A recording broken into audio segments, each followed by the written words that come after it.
In this video, I'm going to be doing a walkthrough of a transistor circuit. Now here we are dealing with an NPN transistor. I have a resistor here, and I have a resistor here, and I have a source voltage here.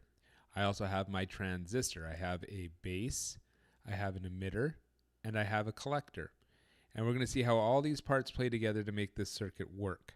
First off, let's give these guys some names. We have this resistor that's connected to the base, and we have this resistor here that's connected to the collector. I wonder what we're going to name them. Why don't we name them RB for base resistor and RC for collector resistor? Now this Q down here, that's not a typo, that's just the symbol for transistor. Now if I have a base resistor here and a collector resistor here, I'm going to first off, dealing with the transistor, is determine what my base current is.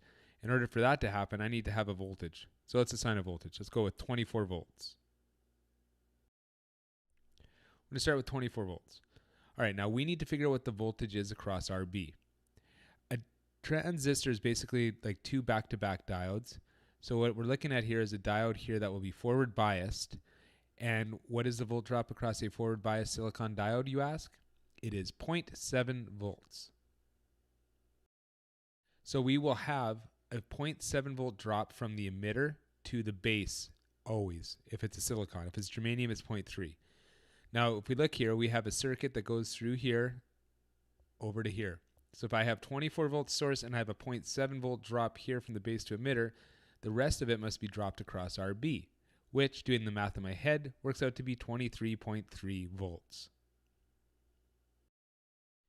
Next, in order to get the base current, we need to give this resistor a value. I picked 61.3 kiloohms. Those ohms are kilo, yo. So we need to figure out now what the base current is. Using the power of Ohm's law, I can take voltage divided by resistance to get current.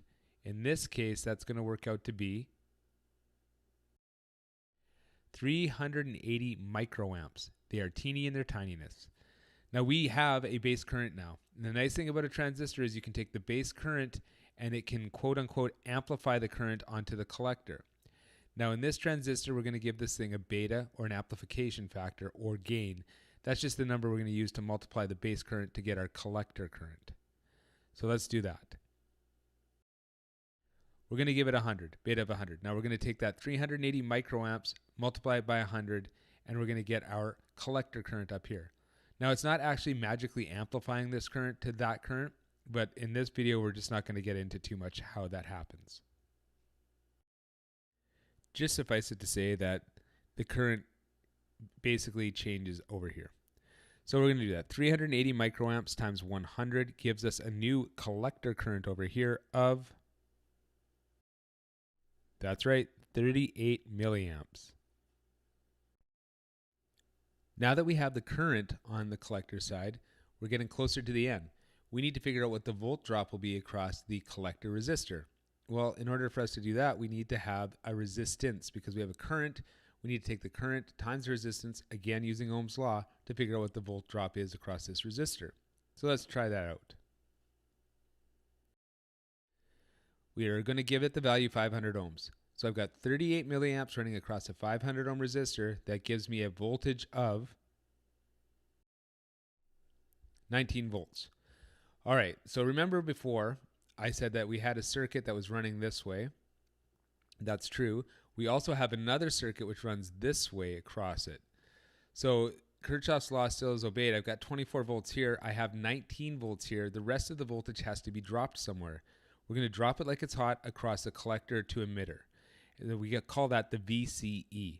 So I'm going to take 24 volts minus 19 volts, and I'm going to get a voltage of 5 volts that I'm going to put across VCE. And there we go, 5 volts. And that's it. We've calculated the whole circuit out. So transistors, while they can seem a little intimidating at first, once you get the rhythm of it, it's not that bad. You take this voltage minus this voltage to get this voltage divided by this resistance to get this current times the beta of this transistor to get this current times this resistance to get this voltage minus this voltage gives you this voltage. Done and done.